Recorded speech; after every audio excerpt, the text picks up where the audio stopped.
Welcome to the First Class Agers, the podcast for curious, fun-loving agers.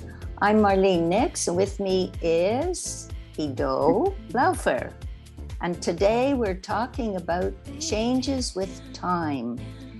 Ido will start off with describing something that he experienced at a very interesting conference in the University of Tel Aviv, all about the subject changes with time. Last week, Marlene and I participated in a slow movement conference, which is called a slow meeting, theoretical and applied perspectives on human slow movements. It was an amazing conference about slow movements and how it is being measured and what it is being used for.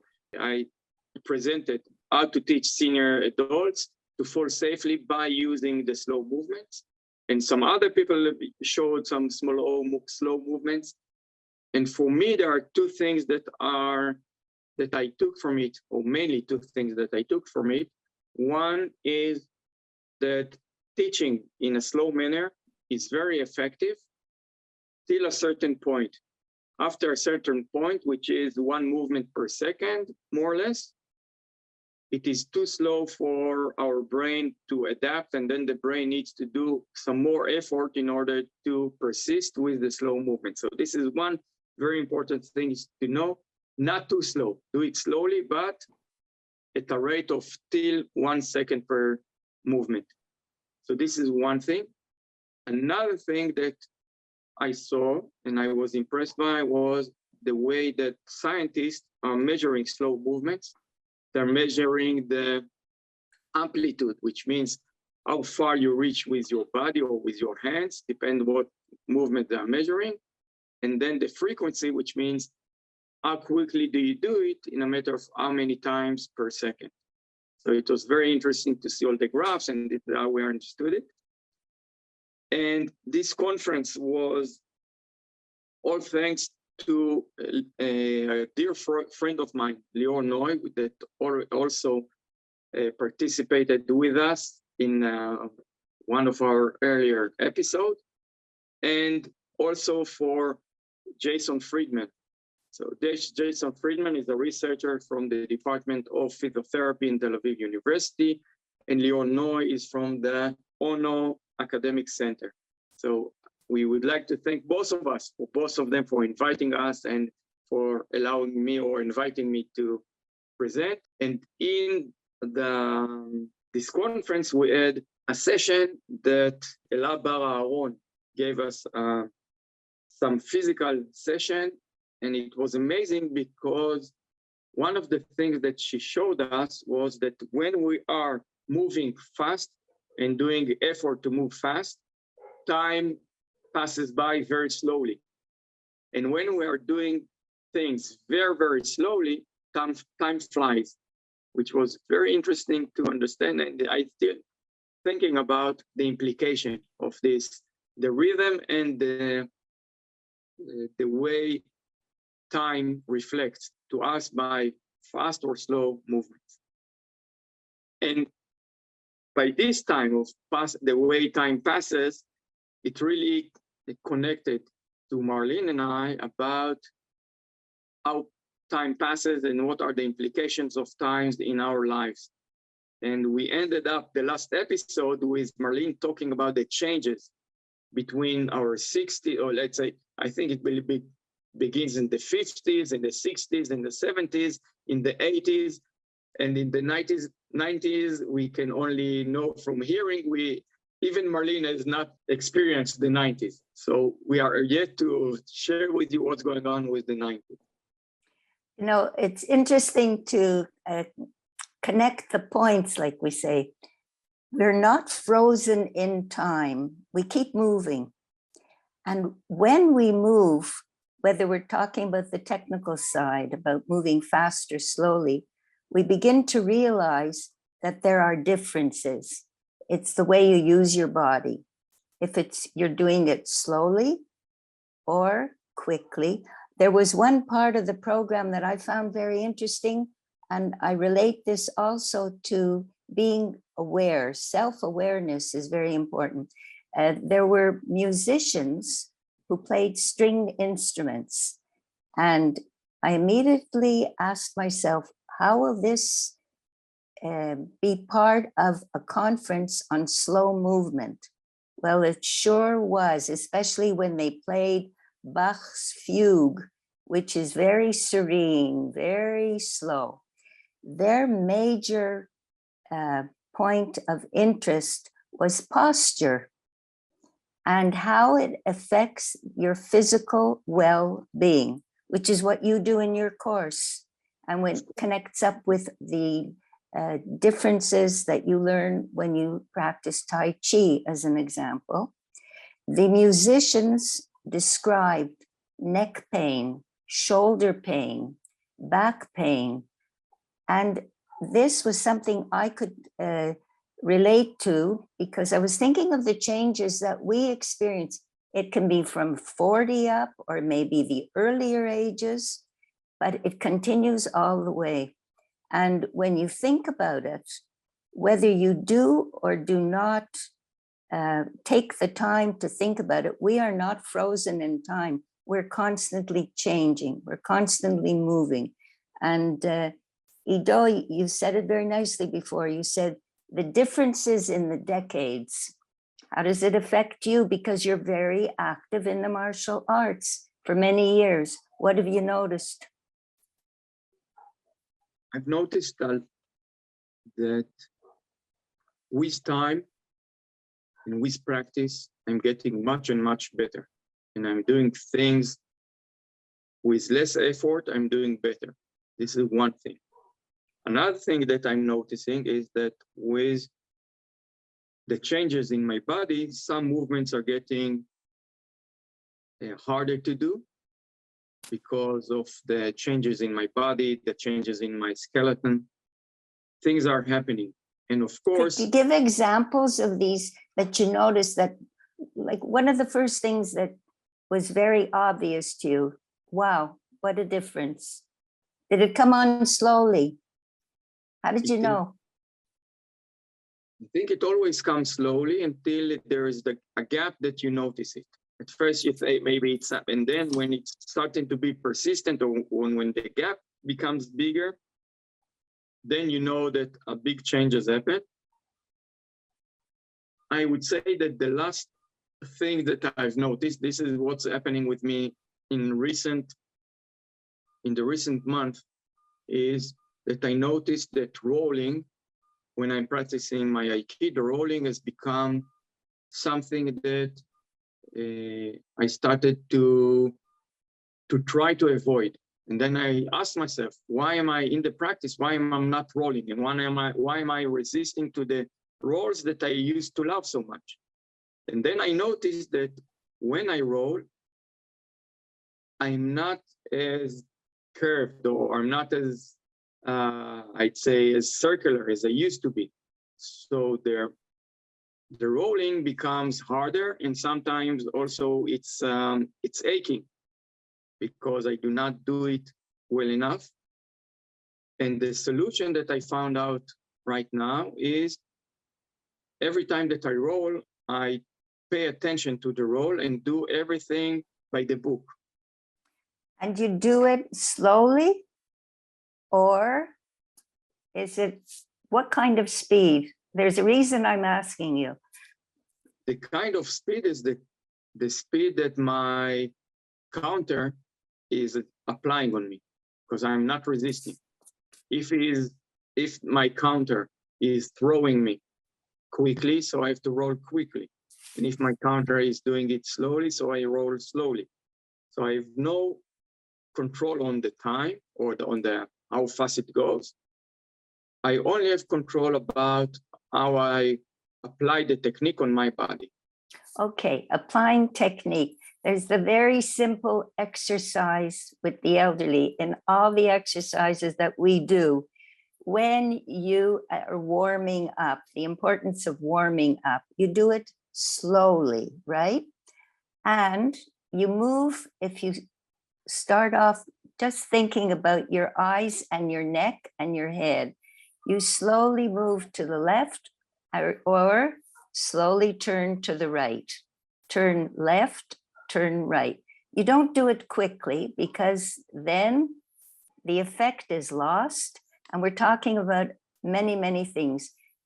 From the age of when you're aware of the changes, if you do things slowly, as you said, you become aware of what has changed. And if you do things quickly, then you may end up hurting yourself. And in all these relaxation methods that we recommend to not only the elderly, for everyone, warming up, you don't rush into anything. You do it slowly in order to give yourself time to adjust. The same way that with your cognition, the changes that are coming, that you're experiencing, you may notice them rather slowly. Gradually, you may see the differences in the way you relate to change.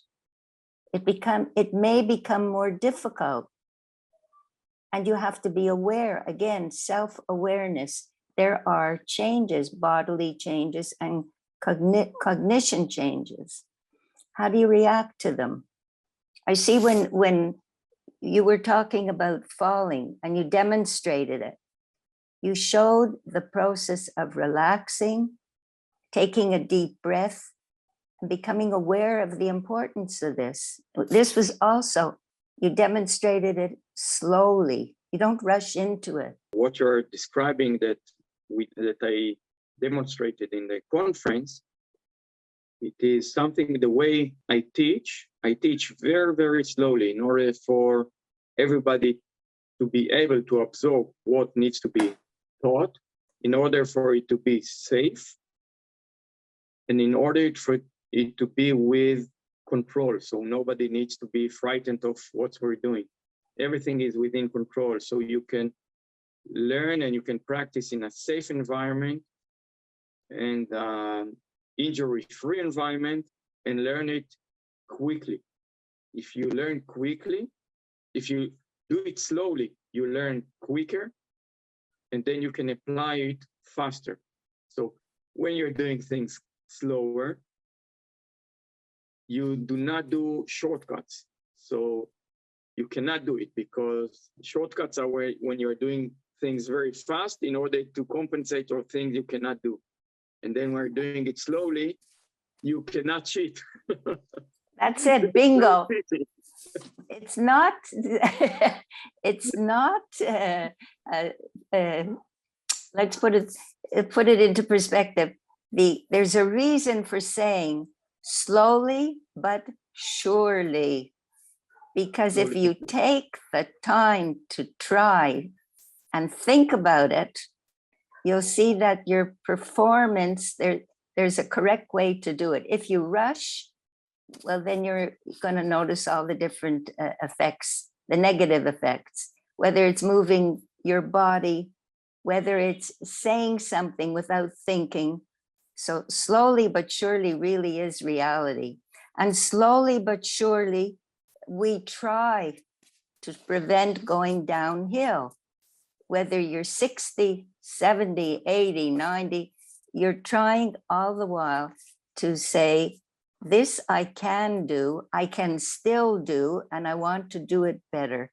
I want to be more in control of how I'm reacting, whether it's physically or emotionally, but there are changes and we have to be aware of them.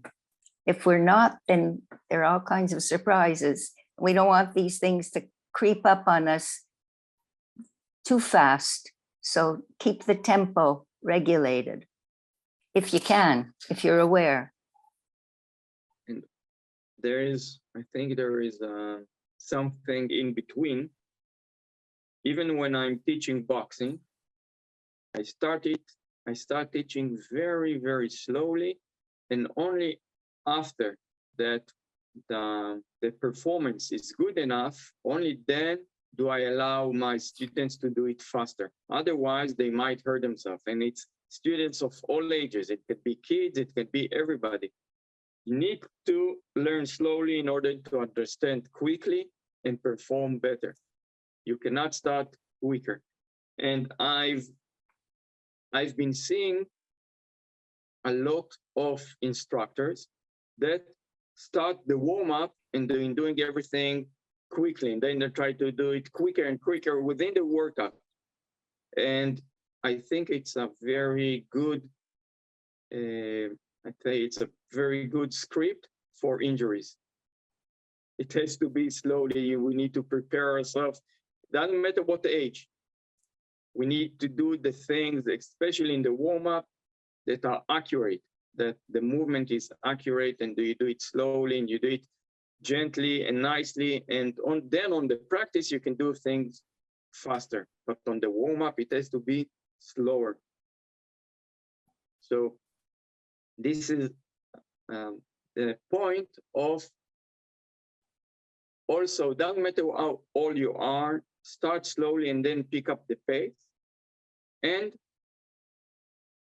especially when you are in an older age, what I see with my students is that if they are being taught slowly or in the right rhythm, which is a slow rhythm, then when they pick up the pace and then when they're falling slowly, they're doing it perfectly.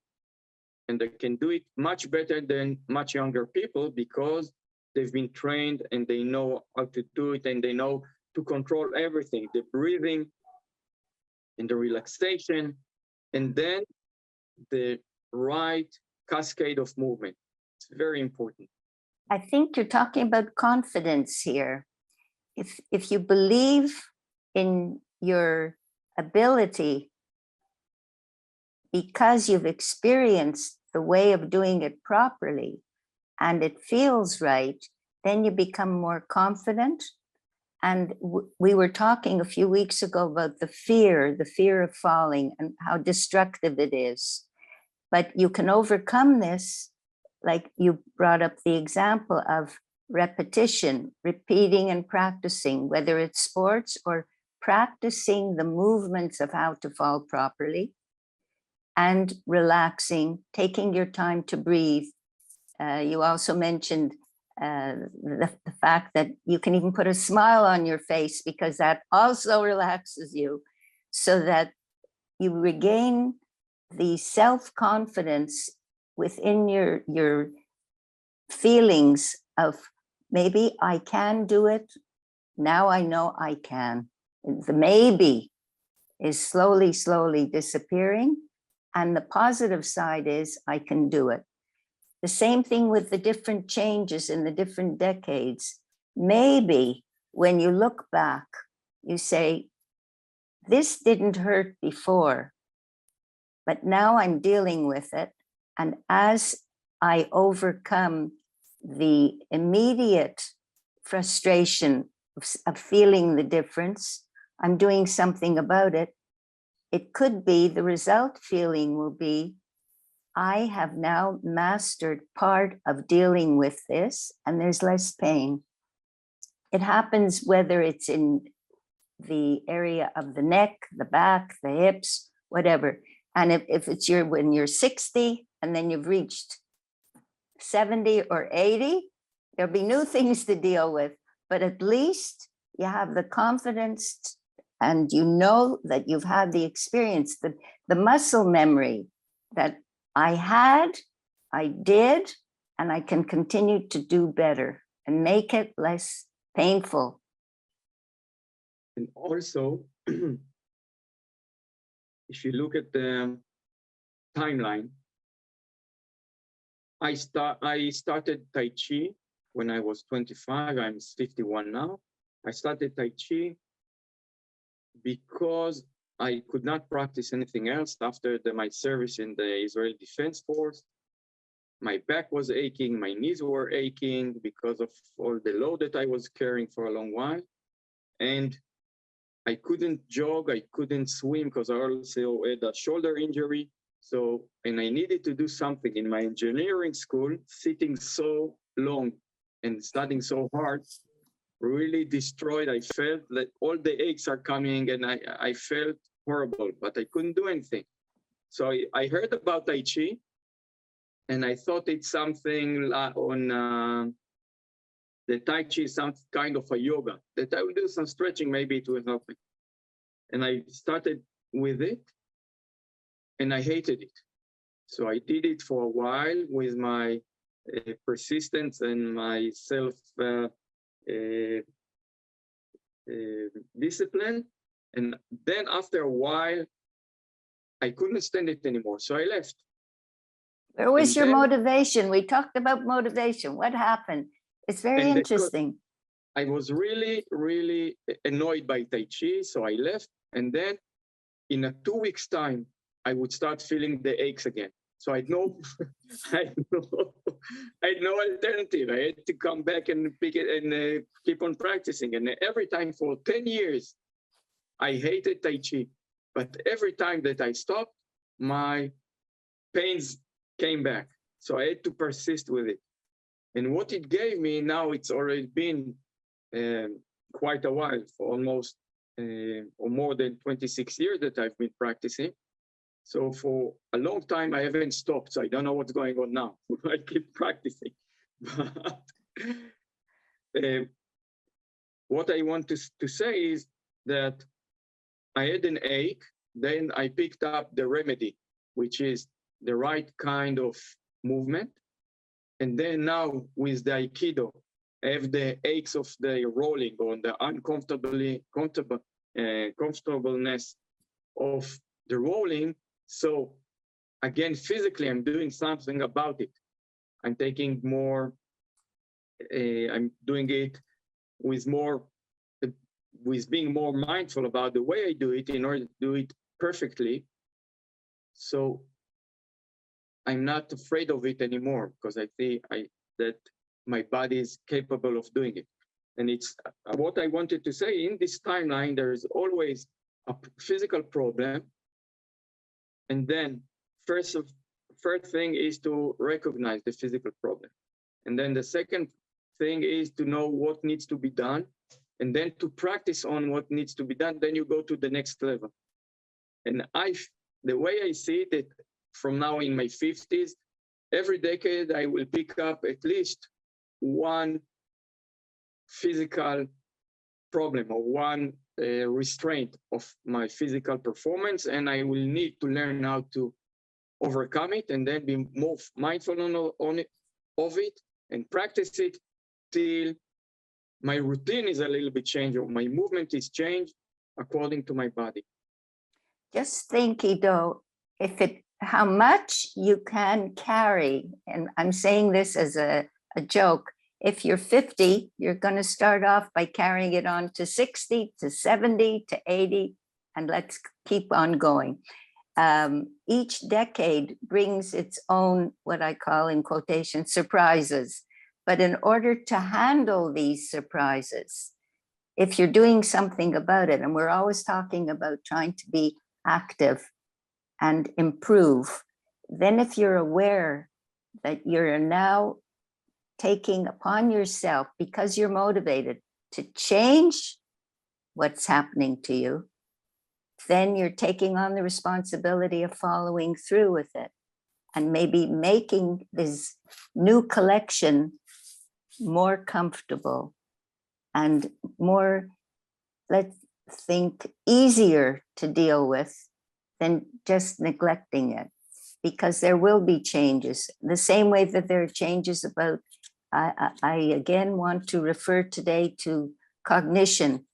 With the forgetting, whether it's at the beginning, if you don't practice a way to become aware of how to deal with it, then you'll find that it becomes more of a problem. So people will say, well, I can't remember numbers, they're in the telephone anyway. But that's not the answer. That's an excuse. So you have to find the same way that you do it physically, some way to do it with cognition, because each day we are constantly, if you look at it from the focus on biology, we're changing organism, and change is good. It's a challenge. You tried, and give you a lot of credit. Even though you hated the Tai Chi, you went back to it and you mastered it, and you're using it as a teaching method. So it goes again to show that if you're active and you're aware of the fact that you can do something if you really want to try a new experience and deal with our example today is physical, the pain that you're aware of. And I think this is a very good example of how you teach, because it starts off when I first experienced, when you mentioned Tai Chi, I said, what is going to connect this for me to the subject of falling? How is it going to relate to how I stand? And then slowly it became obvious to me that each movement is helping me to relax and to become aware and to correct the problem that I am experiencing. And I wondered how you adopted this to your teaching. Which part of the teaching? I'm sorry. The beginning with the Tai Chi, when you said very simple things, this movement will help you to relax. And it was swaying from the hips, moving from side to side, the same way I gave the example today of moving your head from left to right, but do it slowly. The same thing with moving your hips at the very, very opening. Move your legs in different movements, directions. So it is, I took the slow teaching from Tai Chi, and I took the posture of Tai Chi, and then I used my practice as a martial art therapist in order to shift the exercise of Tai Chi and make it easier for other people to learn it and to apply it, and remove the context from Tai Chi and fighting, or Tai Chi and let's say even meditation with Tai Chi. I took it out in order to have it something that can be physical, effective movements that can help my students. And then when I took the slowliness and the goal that I wanted to have people have the mindful of the way they are shifting the balance. And I wanted people to experience, because I try to make the path, and in the path I have some targets, and I'm moving from one target to the other. So the first target is always for people to feel what I want them to feel. So when the time happens and they need to perform, they will remember the feeling, not my instructions, but their feeling. And they'll go from one experience of their own body, from one experience to the other, from one memory to the other about the way their body feels. And this is what I try to do. I try to give the feeling, and I want it to be a meaningful feeling. So we practice it a lot till it's tiring. We're practicing more and more till, because it has to come to an emotional effect, then you remember. And if we're talking about moving, I know from my participation in your exercises, the time flies. It just goes by very quickly. And the sessions end with a good feeling, because you say, I did it, and now I'll practice it, and I'll do it again. And then I will feel that I'm becoming more familiar with it. So the effect is felt if you're aware of the changes that it makes. And slowly but surely, if we get on to the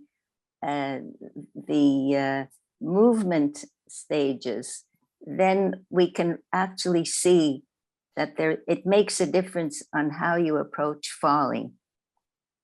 So I think we've covered the subject of doing things slowly and being self-aware. And also, we know that there will be changes in our bodies and we have to adapt to them.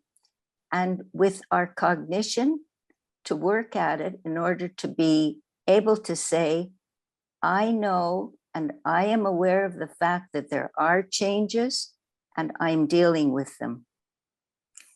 So I think at this point, we're ready to sum up for today and saying it has been an interesting discussion that started off with the idea of what happens when we approach things in a slow manner.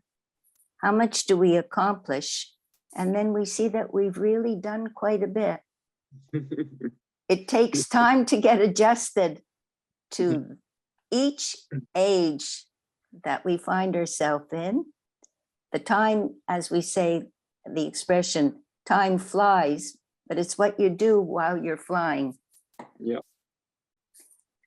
So, Ido, Lovely. I think we will continue in our next sessions with something interesting for you.